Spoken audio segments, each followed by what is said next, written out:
بسم الله الرحمن الرحيم بسم الله الرحمن الرحيم. الحمد لله رب العالمين وصلى الله وسلم وبارك على سيدنا محمد وعلى آله وصحبه أجمعين. اللهم علمنا ما ينفعنا وانفعنا بما علمتنا وزدنا علما إنك أنت العليم الحكيم. اللهم آمين. وبعد.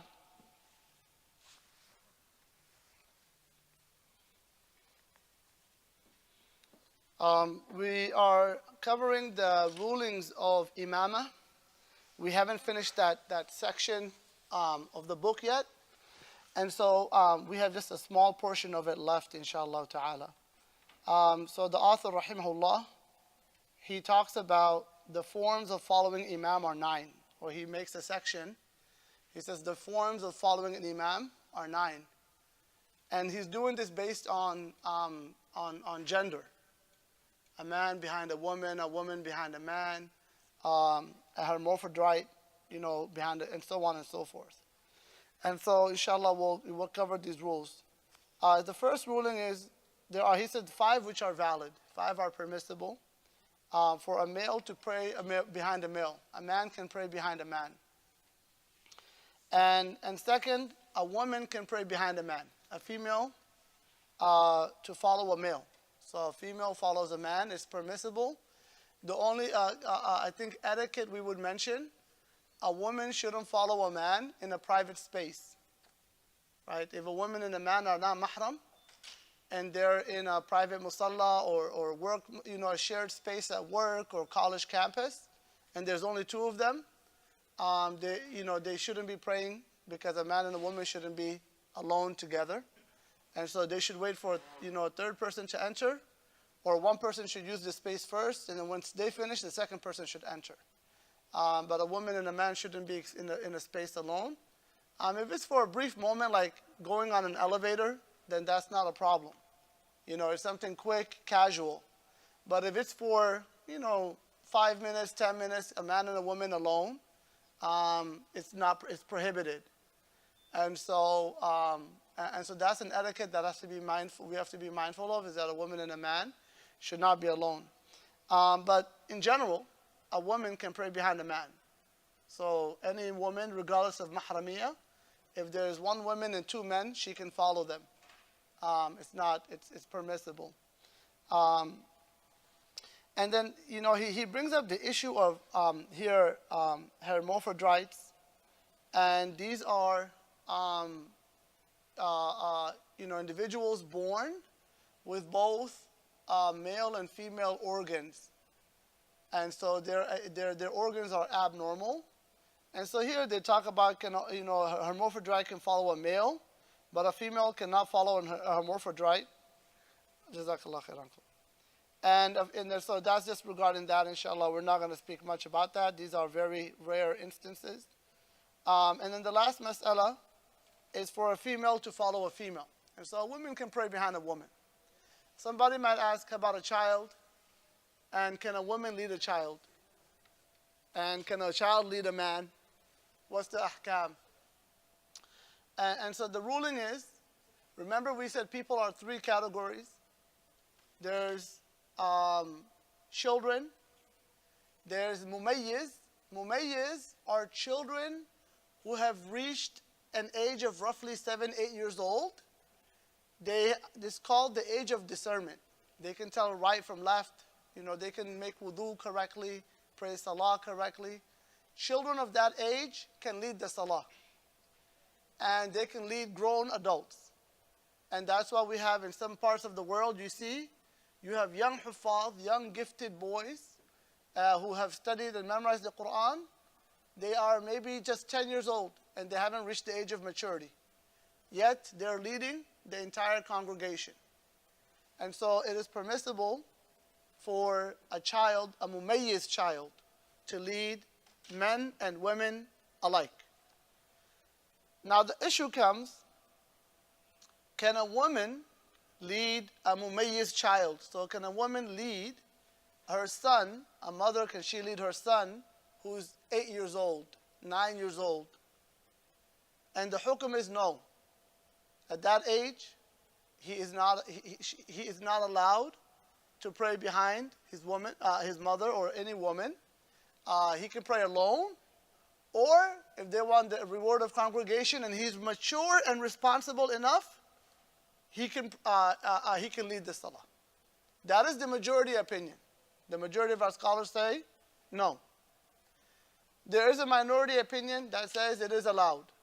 If the woman qualifies and she is more knowledgeable and more capable, and although this child is grown, maybe he's 8, 9, 10, but he still doesn't have the proper knowledge and understanding of the ahkam, they say woman can lead a child of that age. Although they have reached the age of discernment, it is permissible for her to lead a child of that age.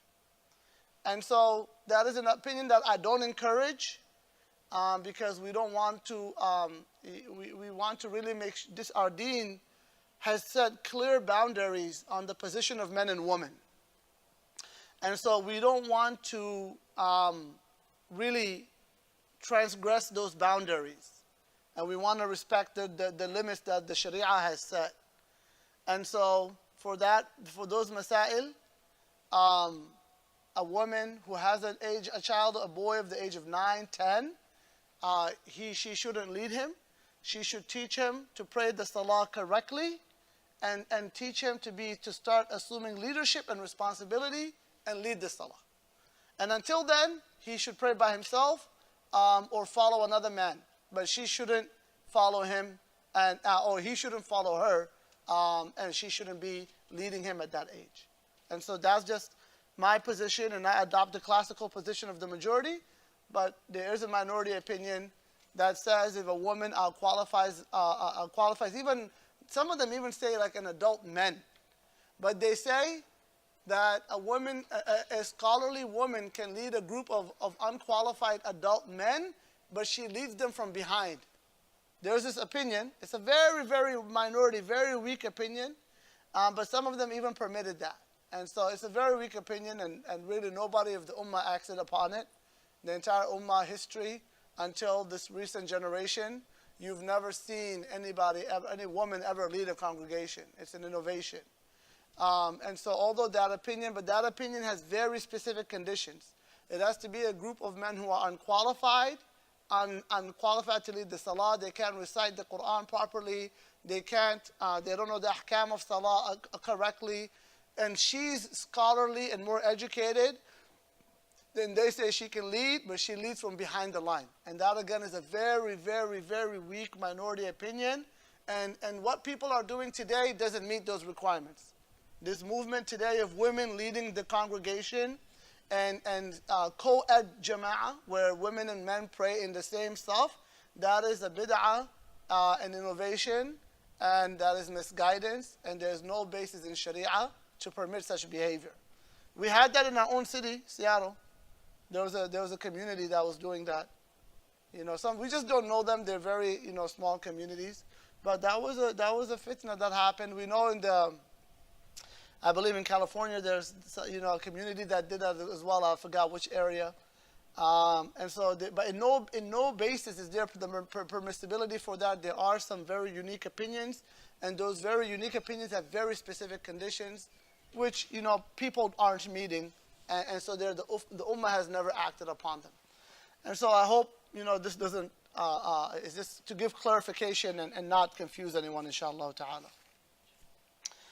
Any questions about these masail? I think it's pretty straightforward and simple, the basics of it. Alaikum, brother. My name is Muhammad Arafat. So I have one question. Yes. So, like when they are like say group of like we are like some brothers, we pray together at home if we are not able to come to the masjid. Yes. So in that case, if say there is an imam and there is a muqtadi, then if say only two of them are praying, and imam is leading the prayer, just one step back of imam. Then if the third person has joined the prayer, salah, so if the third person doesn't know that to touch, touch him and take him back, and if he just come and stand to next of the musalli, so is it permissible for imam to move a step ahead? Yes. So the brother's question, first of all, welcome, brother. This is our first night. I think we spoke on the phone earlier. You have the one. Yes, new brother, right? Welcome to the community and welcome to our city. And inshallah, we hope to connect after the dars, inshallah. So the brother's question was, if two people are praying together, two men, and the imam is leading and the second man is praying beside him, a third person comes and instead of pulling the second person back, he stands on the imam's other side. The first person is on the imam's right, and the second person, they come and they stand on the imam's left. They don't know the sunnah and what they're supposed to do. What should happen? In that case, the imam should push them back. And that's what the Prophet ﷺ did in the hadith. He pushed them. So that happened. That I don't recall the exact wording, but the Prophet ﷺ, a companion prayed with him, and another one came and stood down the other side, and the Prophet ﷺ pushed them back. If that is not possible, then the imam may step forward. If that's not possible, then the imam may step forward, inshallah. So that's fine. Wallahu alam. Any other questions about how to make jama'ah, the rulings of people following each other? Khair, inshallah. Yesterday we talked a lot about, people who lead salah should always be the most qualified. Right? The one with the best tilawah, the best fiqh, and the best tilawah of Quran. And then the senior, the one who's oldest. And then it goes down and there's other reasons and asbab, but always the fiqh and tilawah of Quran. And we talked about the ruling of praying behind someone who has a major accent with the Quran. We talked about that yesterday. And some other rulings, and so inshallah refer to yesterday's dars regarding that. The second section of this part, or the second part of this section, he says there are four cases of imamah that are invalid. A man following a woman. If a man follows a woman, his salah is invalid. Her salah is valid as long as she doesn't intend to lead him. But his salah is invalid. And so those, for example, in that case where men pray behind that woman, they have to make that salah up. It's invalid. Second, a man following a hermaphrodite. We're going to skip that. And then the other three cases about a hermaphrodite, we're going to skip that as well, inshallah ta'ala. We're not going to worry about those masail. Today we have there's this new issue that scholars are discussing. I'm not going to address it now. But it's how do you accommodate somebody who's transgender and became Muslim? They're trans, but they become Muslim. Do they pray with the men? Do they pray with the woman? What do you do? So these are some new masail that the ummah is trying to deal with based on what's going on in this modern world. And so there's modern contemporary studies that have looked into these issues. And so, inshallah, I'm just going to refer that so that, we are aware that these issues are going to affect our masajid. They are going to come to us eventually. Because you will have people who've done these procedures, or who just identify as this, but they come to the masjid. So where do we command them to pray? How do we deal with it? Do we tell them go to the men's side, go to the women's side? Do we create a separate space? What happens? How do you process that? So this is a big, these contemporary challenges. So here next, the author, rahimahullah, he's going to get into the conditions of jam' taqdeem. So jam' taqdeem is combining the salahs at an earlier time. Combining the salah at an earlier time. And so, this is permissible. I know, brother, you're from India.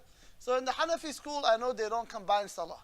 If I'm correct, the Hanafi school, they don't combine salah. They shorten, but they don't combine. So this is according to the majority opinion, and specifically this text is according to the Shafi'i law. And so for brothers who are Hanafi, they can adopt this opinion in difficult circumstances if they want. But in general, it's fine. They can stick to their madhab. But inshallah, we're going to explain this according to the majority opinion, because it's been established in the Sunnah that the Prophet ﷺ did combine salah. And so we're going to go with that opinion, and that's the opinion of the author in the school that we're studying. So what are the conditions of jam' taqdeem? There's two ways to combine salah. The first option is you do jam' taqdeem. You combine the two salahs at an earlier time.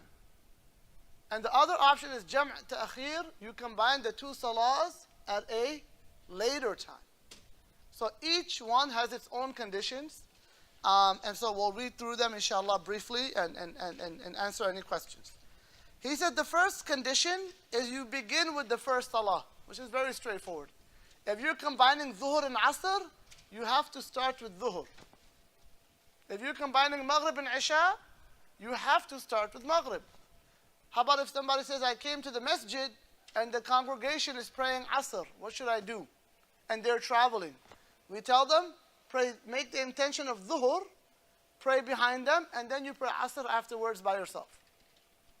Does that make sense? So you always start with the first prayer, regardless of what other people are praying. The second, to intend joining the salahs. Intention, I think that's very basic, right? You have to have the intention that you're going to join the salahs. And this is a requirement. Some scholars said that that's not required, but we're not going to refer to that in general. You make the intention to join the salahs during the first salah. So during dhuhr, you make the intention to join asr. Make sense? So during maghrib, you make the intention to join isha, to combine isha. And then the third, performing them consecutively. You should combine the prayers consecutively. There shouldn't be, pray dhuhr 30 minutes later, now I'm going to pray asr. If you're combining prayers, do it consecutively. Otherwise, pray each one at its time. Does that make sense? And the fourth, the continuity of the excuse. So whatever reason you're combining salah, it has to continue. This is important. If you arrive in your city, 20 minutes before the time goes, 20 minutes before the time of the prayer leaves, can you combine the salah? Can you say, well, I just came back from a trip? You cannot. Once you enter your city limits, and there's enough time for you to make wudu and pray salah, you have to pray on time. Does that make sense? Once you enter your city limits, even if it's only 10, 15 minutes, but you have enough time to make wudu and pray salah, you have to pray your salah on time. You can't say, oh, it's just 15 minutes, it's not a big deal. It actually is a big deal. You have to pray your salah on time. Does that make sense? If you're traveling or any other excuse you might have. The second, so we covered those ahkam. The next hukum we're going to speak about is jam' ta'khir. It is the conditions of combining at a later time. We call that jam' ta'khir. And I encourage all the brothers to memorize the Arabic terminologies. To memorize the Arabic terminologies. The basic terminologies. For example, jam', taqdeem, ta'khir. We should know that. Imam mu'tamin or imam muqtadi, as the brother used. These basic terminologies, we should all know them. We should be familiar with them. That is why I like this author's translation. He translates the majority of the text to English, but the key terminologies, he leaves them in the Arabic transliteration. So he's telling us, you should know these terminologies in their Arabic form. And the reason I encourage that as well, this is the way of our scholars throughout the world. Because again, the majority of Muslims are what? They're not Arab. They don't speak Arabic. But when you talk to our elders from back home, regardless of what country they come from, they know the Arabic terminologies. They know jam' salah. They know, nawaqid al-wudu, or they know basic terminologies, tasbih, tahmid, takbir, They memorize these terminologies because they're very fundamental. And so for English speakers, again, it's very important that we familiarize ourselves with these terminologies and memorize them. So we said the two terminologies here that I want people to know is what? Jam' taqdeem and jam' ta'khir. Jam' taqdeem is you pray early. Jam' ta'khir is you pray late. If you think jam' ta'khir, think akhirah is late, right? Same root word. You pray late, jam' ta'khir, to pray your salah at a later time. And so the jam' ta'khir has also two conditions. Number one, he says to have the intention of delaying a salah up to after its time, and to have this intention in its proper time. So you have to make the intention to delay dhuhr. You have to have the intention to delay maghrib. Make sense? Easy. Number two, he says the remaining of the excuse continue until the completion of the second salah. Right? The excuse continue until the completion of the second salah. So you have to, if you're traveling, again, time-wise, your travel has to continue during the entire duration of dhuhr to pray late. The entire duration of maghrib to pray maghrib late. But if you're traveling if you have arrived at your resident city, last 20 minutes of the first prayer time, then you have to pray your salah on time. Is this clear? Does hukum make sense? There's no combination. No. If you have enough time, you arrived in Seattle and there's 20 minutes before Asr. What do? You go pray dhuhr first. You don't do jama' in that case. You don't do qasr as well. You don't shorten because you have arrived in your city. Does that make sense? You don't do qasr, you don't do jama'. How about if you delay dhuhr till Asr time? And the Asr time, you're in your city. Now you're going to combine dhuhr and Asr, right? Do you combine them and shorten them or just combine? Combine, but you don't shorten because you're in your city.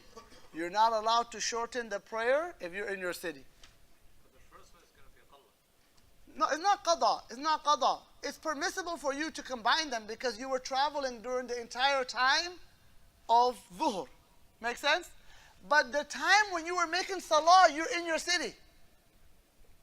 Does that make sense? So let's say you were on your flight. Today, Asr is at 4:30. You landed in Seattle at 5. Okay. You delayed dhuhr. It's okay, because you were traveling. You delayed dhuhr. You wait till you go home to your hotel, whatnot, right? Now you can delay dhuhr and combine because you were traveling during the entire time of dhuhr. Correct? But can you shorten dhuhr? No, because you are in your city at the time you are praying dhuhr. Does that make sense? No qasr. Only jama'. No qasr, only jama'. Make sense? Another time, you might do jama' without qasr. The majority of scholars, they permit combining salah for illness. Combining salah for illness.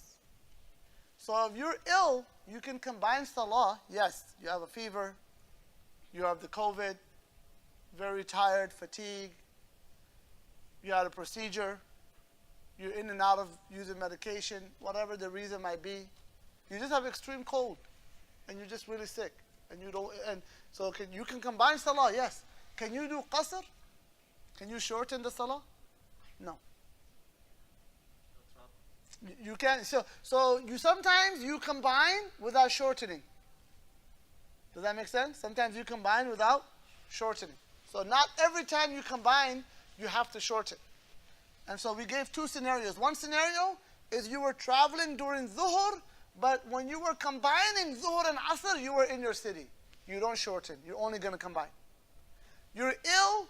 You're fatigued. You have the COVID, whatever, and now you combine salah because you're sick. It's fine, but you don't shorten. You can skip dhuhr till asr time and combine. Fine. Delay maghrib until midnight when you get up from your sleep. It's okay. But you don't shorten. You pray. You can maybe even pray sitting down. Maybe you don't have the energy to stand. But do you shorten the salah? You don't shorten. You only combine. Is that clear? So those two, that's why the rulings of combining and shortening are separate. And the rulings of combining jama' taqdeem and combining jama' ta'khir are separate as well. Because they each have different circumstances. The context differs for these salawat. Karana? Okay, it's about you travel, right? Then it's, you enter masjid to pray dhuhr. So can you make intention pray dhuhr, then pray? Assalamu alaikum. Yes, we're actually going to get to that mas'ala, but I will share. So the brother asked, you have the intention to shorten your salah.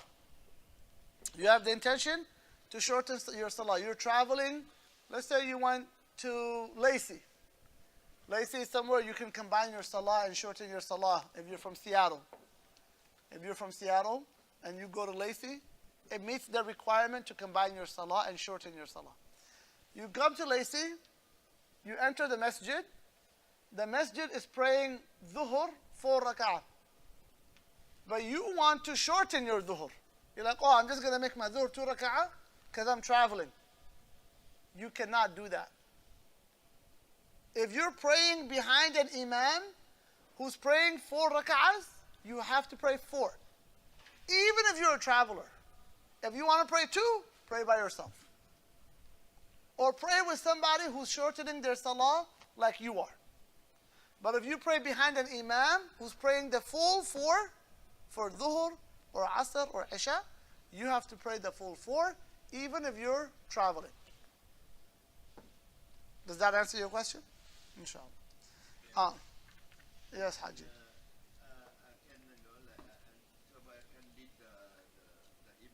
Yes. Yes. So Musafir can lead the Imam in the Shafi'i school. The Musafir, in the majority, the Musafir can lead the Imam or the community. So the Musafir will pray 2 rak'ah, give salam, and the Muqimeen, the people, they're going to pray 4 rak'ah, and then they give salam. That's okay. You pray 2. But if you pray behind somebody who's praying 4, you cannot. But they can.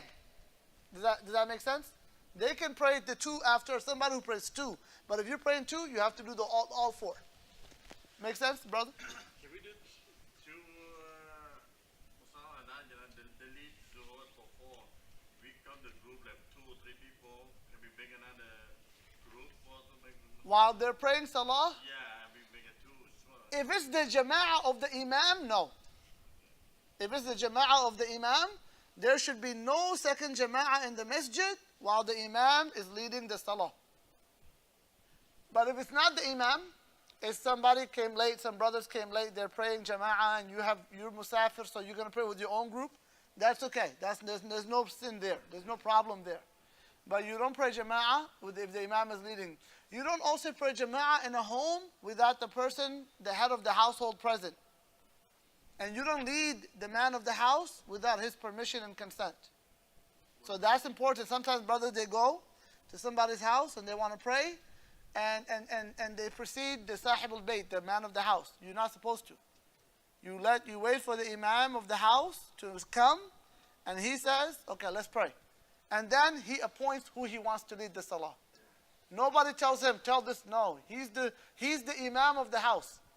You can't go to a masjid and tell the imam, this brother is going to lead the salah. It's not appropriate. He's the designated leader of the masjid. And so if you go to somebody's house and the man he's the man of the house, you don't tell him who's going to lead the salah. You let him lead the salah. And if he chooses, he can instruct somebody to lead the salah with his permission and instruction. So that's regarding that mas'ala. Wallahu a'lam. But I clarified, right? So if the imam is praying, you don't make another congregation. But if the imam is not praying and it's another just group of latecomers, you can make your own congregation. It's better to pray together, but if you're traveling or for whatever reason, la bas. You can do that. Well, how long travel we can, use short one or... Yes, we're going to get to that next. So the definition of traveling is our next mas'ala, inshallah ta'ala. I want to add something. I have a story. I have a friend, he's hilarious. He's mashallah, very, very good brother, but very sometimes, humorous. The brother was traveling. He was visiting us from out of state. And we were going to an event. So he said, brothers, I want to pray, I want to shorten my salah, and keep it brief. So he said, can I lead the salah? We told him yes. Because if he leads the salah, he can shorten the salah. If I lead the salah or somebody else, he has to pray 4. So he said, can I shorten the salah? I was like, brother, khalas, tafaddal, you go lead. Does that make sense? So he's using the fiqh. He's using the fiqh, To help them, let them know, right? Yeah. You have to tell if mom know. Yeah, he knows. He knows. That's why he asked for permission. Yeah, he asked me. Yeah, and he told us, yeah. Even if he doesn't tell, it's okay. Because the imam's intention doesn't affect your intention. So if he prayed two and you're like, oh, we just prayed two, it's okay. You get up, pray your other two. But it's more appropriate to tell them so the congregation, they know what to expect. You're going to surprise them and sometimes they might say, SubhanAllah, brother, get up. And you're not getting up and you say salam. They're like, what's going on? SubhanAllah, you're not getting up. So it could cause some confusion. So if you are shortening the salah, it's always best to inform the congregation. But it isn't wajib, but it's appropriate to try to maintain order and so that everybody's on the same page. Brother Abdurrahman? I see sometimes the weather is bad, weather condition. Yes. Raining, snowing. Yeah, so we're gonna get to that right now, inshallah ta'ala. We're actually it's gonna come up. I'm gonna add that to the next dars, inshallah ta'ala. The weather conditions and combining salah for weather conditions. One more. Like, we coming two people, but the person that is praying, do we connect with him or we make our own? Is it imam or not the imam? Imam, like you coming, you sort of rather pray by itself, Yeah, if you enter, so the question is, if you enter the masjid and the brother is praying, what should you do? If the brother's salah is nothing wrong with it, sometimes you come in the masjid and you see somebody praying, but they're praying on, they're praying really fast. You can't keep up with them. That type of person, don't pray behind them, pray with your own group or by yourself. Because at that point, there's no khushu' in salah, there's no focus, there's no benefit. So in that case, you can pray by yourself. But if they're praying fine and normal, and they're not excessively fast, then the best thing is to pray with the brother. That's the best option. Because you're going to give him the ajr of jama'ah, and you're going to give yourself the ajr of jama'ah. Right? So you're helping your brother out, and you're also getting help for yourself, right? So that's something, oftentimes we sometimes feel uncomfortable. We're like, I don't know this person, I'm not just going to pray behind them. You know what I mean? We feel maybe it's uncomfortable or awkward. And so the believers shouldn't be like that, especially in the ibadah of Allah subhanahu wa ta'ala. I don't have to know you for me to pray behind you. If you pray the proper salah of Islam, I pray behind you. just tap like you're imam. That's it. Just give him a gentle tap. Let him know you're the imam, or just stand beside him and follow him so he gets the ajr of jama'ah and you will as well. Brother, remind me your name again? Arafat. Arafat, تفضل brother. I'm sorry. So actually, say for instance, if I was praying like a 4 rakah sunnah of Dohar, and if a brother comes and join me, so in that case, can I since my intention was to pray sunnah, but since again even I was wishing to pray with someone, but I don't find, so is it a way that I can change my intention while I'm praying the Yeah, so you asked two issues. The first issue is, can you change your intention while you're in salah? No, you can't. The only time you can is if you're becoming the imam during the salah, then yes. If you're praying by yourself and then somebody joins you, you can intend to lead them at that point, that's the only time. But if you're praying sunnah, you can't change that intention. Does that clarify? Yeah, yes. And also the other question is that, say for instance, now the qasar applies only for Dohar and Asr, right? Maghrib. No qasr for Maghrib. Yeah, no qasar at Maghrib and Fajr. Again, if there are 4 Fajr rakat in Dohar, and we read the Surah in first 2 rakat. So if we are doing a qasar, so do we have to pray the 2 rakat with the Surah or with? Yeah, so the brother's question is, if I understand it correctly, is do you read a second surah if you're doing qasr? If you're shortening your salah, do you read a second surah? Yes, you do. Yes, you do. You read a second surah every time in the first 2 rak'ah. Every salah, you read second surah. Only salah you don't read second surah is in salat al-janazah. Salat al-janazah, you read Fatiha, don't add anything after salat al-Fatiha. Only in janazah. You don't even do opening dua in janazah. We're going to get to it shortly. In fact, in janazah, don't add opening dua. and don't add second surah, you simply read from A'udhu Billahi Minash Shaitan Rajim to Walad Dalin, and you add Ameen, and then that's the end of your tilawah. But any other salah, at least according to what I know and recollect at this moment, every other salah, even if it's a 2 rak'ah sunnah, general sunnah, you add a second surah to the first 2 rak'ahs. Is that clear? Actually, like there are 4 rakah. So in first 2 rakah after Surah Fatiha, I read Zambe Surah, right? In first 2 rakah, and in second, in third and fourth, I just read Surah Fatiha. So if I'm doing, Is this for the sunnah of Zuhur or for Zuhur? is it for Zuhur? Okay. So if I'm doing a qasr, so since I have to read just 2 rakah, my intention is to read just 2 rakah. So in both of the rakah, do I have to read Zambe Surah after reading Surah Fatiha, or just in 1 rakah?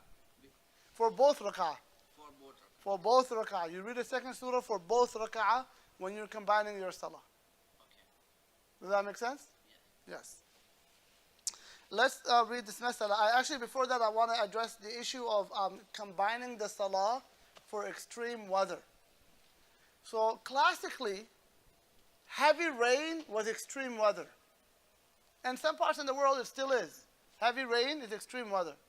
And there's extreme weather, and heavy rain is considered extreme weather, or rain in general is considered extreme weather. Masajid only can combine the salah at the first time. You pray Dhuhr and Asr at the time of Dhuhr, Maghrib and Isha at the time of Maghrib. You don't delay. And they don't shorten. The salah stays the full amount. They can combine the salah without shortening and without delaying at the first time in extreme weather. For the city of Seattle, for example, in the Pacific Northwest, where it rains abundantly during the year, we don't combine salah for rain. We combine salah for snow. Snow is considered a difficult weather condition, right? You have hazardous roads, and road conditions aren't safe. In that case, we combine the salah for snow, but we don't combine salah for rain. Does that make sense? And so in those types of circumstances where there is an extreme weather that makes it unsafe and difficult for the congregation to attend the masjid, the people in the masjid only can combine the salah at the first time without shortening. Is that clear on that hukum? All right, the last section regarding shortening and combining salah is shurut al-qasr. Are the reconditions of qasr. Everybody should know qasr. Jam' and qasr. Jam' is combined, qasr is shortened. Jam' and qasr. Everybody should memorize these terminologies, inshallah. Jam' and qasr. Combine and shorten. Combine and shorten. So he says the conditions of qasr are 7. Number 1, his journey should at least be 2 marhalas, which here he estimates it as being 81 kilometers, which is roughly, I believe, 48 miles, Haji. You ask the distance of traveling, 48 miles. If you're traveling more than 48 miles one way from your home city to the city of your destination, you can shorten your salah. Is that clear? You can shorten your salah. So if you're traveling from here to Lacey, you can shorten your salah. Brother Zubair, for example, he lives in Auburn. Maybe from Auburn to Lacey, it's not 50 miles, maybe it's 40 miles. He can't. And we could be leaving together from Seattle. But his city of residence is Auburn. My city of residence is Seattle. So the measurement of 48 miles or more is not based on where you're leaving, it's based on where you live. And so we see from your city to the city of your destination,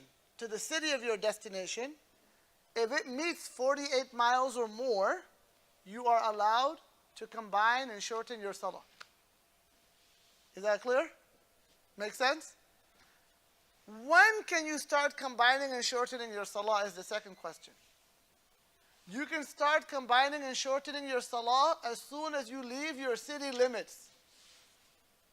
as soon as you leave your city limits. I live in Seattle. I'm going to Lacey. As soon as I get out of the Seattle city limits, I'm allowed to combine my salah. So I could leave Seattle and come by to Renton, combine my salah, and continue my way to Lacey. But I have the intention to travel. Is that clear? My intention is I'm traveling. I'm on the road. I'm on the road. I have hit the road. I'm not going back home. I've started my journey. You can combine your salah the moment you leave your city limits. This is also beneficial for the airport, because usually airports are not, if at least within our city, it's not in the city of Seattle. It's in SeaTac. So you have to go through Tukwila, then you have to go through Seattle. If you're coming from Auburn, you're going through Auburn, Kent, and then you're going through to SeaTac. As soon as you leave, and you're taking a flight, as soon as you leave your city limits, you can combine your salah.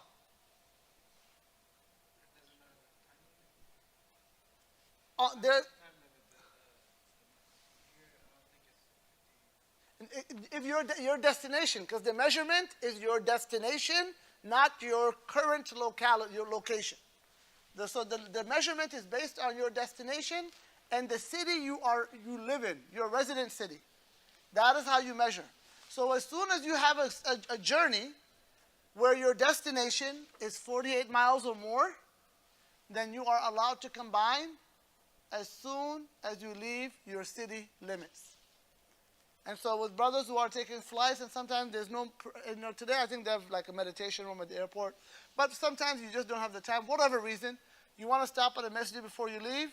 You left your city limits. If you live in SeaTac, then you're stuck. You can't do anything. You're in your city, that's it. But if you live outside of SeaTac, you can combine your salah as soon as you leave your city limits, and then shorten your salah and then get on your flight. That's allowed for you. There's one condition. The salah that you are shortening cannot come in while you are in your city. Make sense? So Dhuhr came in at 1:18. And I left Seattle at 1:30. I got to Tukwila or SeaTac at 1:45. Can I combine and shorten Dhuhr? No, because Dhuhr came in while I was in my city. So therefore, I have no permissibility to combine or shorten Dhuhr. Does that make sense? But if I leave Seattle at 1:15, 3 minutes before the time of Dhuhr, and I make it past the city limits and I enter Tukwila as Dhuhr comes in, I can combine my salah. Does that make sense? So during the entire duration of the salah, you cannot, if you are within your city limits, even for a brief moment, you are not allowed to combine or shorten. So you have to be outside of your city limits during the entire duration of the salah. Are these masail clear? They give you a lot of ease if you know how to apply them correctly. Does that make sense? They give you a lot of ease if you know how to apply them correctly. So I'm hoping that I'm giving you guys enough examples and really defining the differences so that inshallah ta'ala you can use this to create some ease and comfort for yourself when you are traveling, inshallah ta'ala. Let's read so that we can conclude this section, and then if we have time we can take some questions inshallah ta'ala. So the safar is what, uncle? 48 miles. Check your GPS. You live in Renton, you live Seattle, right? Seattle limit city. Seattle to Lacey is more than 48 miles. You can combine. Well, I go to Vietnam. So how long I can use now? 2 weeks or 1 week or 1 day? Or yeah. So this is an issue the scholars have debated. If your journey is gonna last for a long time. a long time, yeah. If the scholars in the Shafi'i school they say 6 days.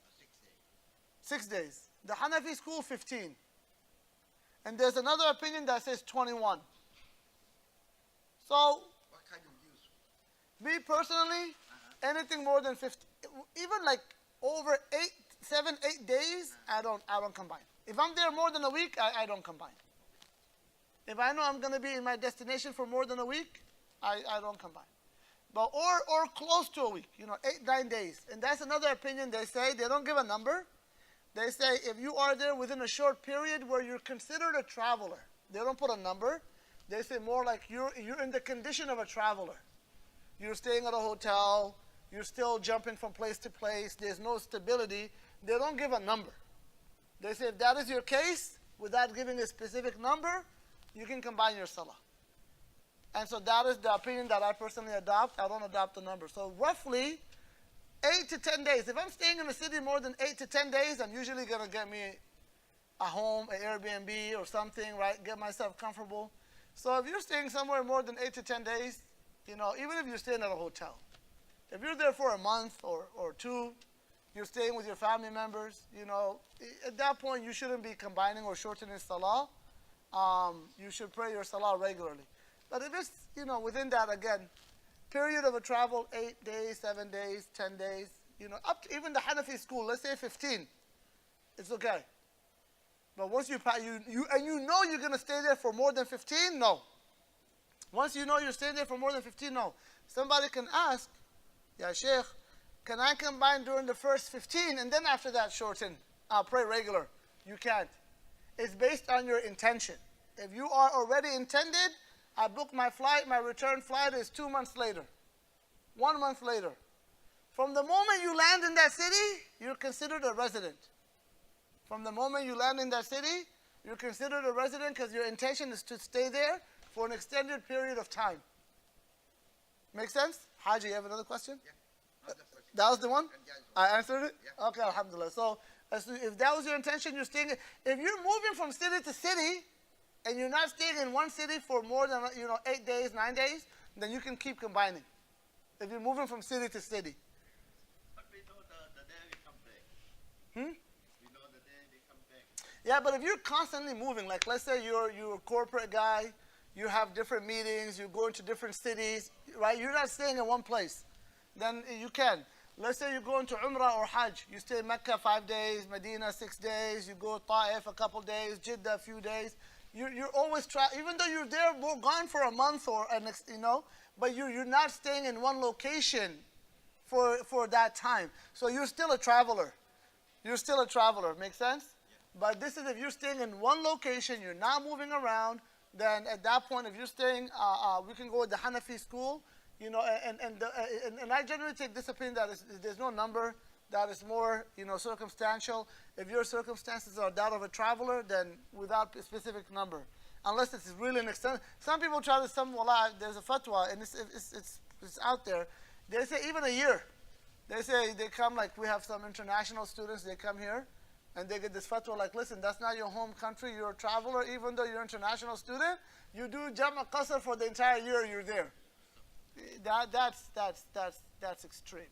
And I mean, all of our scholars, very rarely would any fatwa approve that, but it is a fatwa that exists today, and it has maybe some support classically, but that's extreme. Yeah, I mean, if that's the case, then I can argue like, listen, my parents are from Somalia, I'm born there, I'm just going to combine the entire time I'm in the U.S. I'm not in my homeland yet, It becomes a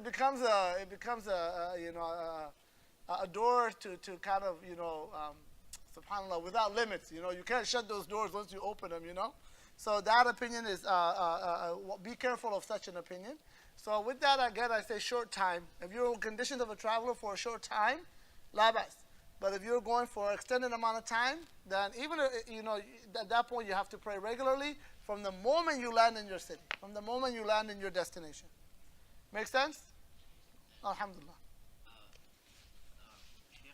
Say if I just want to make the khasar, like say if I have to go to university in Michigan or something, like for 2 to 3 days, and I don't want to make khasar, is that okay? Because Yeah, you don't have to make qasr. It's not mandatory. Yeah. It's a rukhsa. It's an option for you to take. But if you prefer to pray your salah in full, it's fine. No problem. Just like one like say just for Doha, if I reach there, and if I just for one salah I made it, just do like for sunnah or something. That's fine. Then for the following salah, if I make it like regular, is that okay? Yeah, it's okay. You can do qasr one salah and full the other salah. La bas. You have that. It's permissible for you. Wa yakum. All right, so, and then the second condition, he says the journey should be a permissible one in Sharia. So this journey has to be for some halal cause. If you're, working for if you're traveling for some haram reason, or you're going to do business with a haram, job or something, then you don't combine your salah. If you're traveling to go to a party, you're going to Oregon, there's a party happening, you're like, I'm going to go there and, be with kick it with my crew, you don't combine your salah. You should still make salah though. You shouldn't abandon salah. Because leaving salah is one of the worst major sins. Right? So you don't want to compound your sins. At least pray salah and whatever sin you do, may Allah guide you, make tawbah. But minimize your sins as much as you can. If you could have sinned, at least, control it as much as you can. So we're not trying to discourage people from salah, but combining and shortening is not allowed. You pray as regular. Number 3, knowledge of the permissibility of qasr. You have to have knowledge. Number 4, intention of qasr during takbirat al-ihram. You make the intention to shorten your salah before you enter salah. You can't be in the middle of salah and be like, I'm traveling, let me just make it 2. Make sense? The intention to do qasr has to happen before takbirat al-ihram. You can't do it in the middle of salah. Is that clear? Number 5, he says the salah should be a 4 rak'ah salah. Right? 4 rak'ah salah. Dhuhr, Asr, Isha. Somebody was questioned, Ya Sheikh, how do we shorten Maghrib? He said, hold on, let me think about it. Right, this doesn't apply, right? It's a loaded question. You have to unload the question before you answer. So it doesn't apply, right? So it has to be a 4 rak'ah salah. There's a joke as well. Like one person said, Ya Imam, I think Abu Hanifa, rahimahullah, he was questioned, Ya Imam, what do we do if Hajj and Ramadan come at the same time? Hajj and Ramadan. Ramadan is in the 8th month. Hajj is in the Dhul Hijjah, the 12th month. He's like, what do we do if they come at the same time? And the Imam just looked at him and reclined and extended his feet. He's like, you're asking a silly question. What are you saying, right? So like I said, what do we do if Dhuhr and Asr time come at the same time? It doesn't happen. But anyway, those are just some nukats, some jokes that the scholars share in some of the books. Number 6, he said the continuity of travel till the completion of the 2 rak'ah salah. So the travel must continue. Remember we said, if you land in your city and the time of salah is still present, you cannot delay it, you cannot shorten it. If you land in your city, you come into Seattle and there's 20 minutes left of dhuhr. You cannot shorten, you cannot combine. You have to pray dhuhr on time and regular 4 rak'ahs because you were in your city during the time of dhuhr.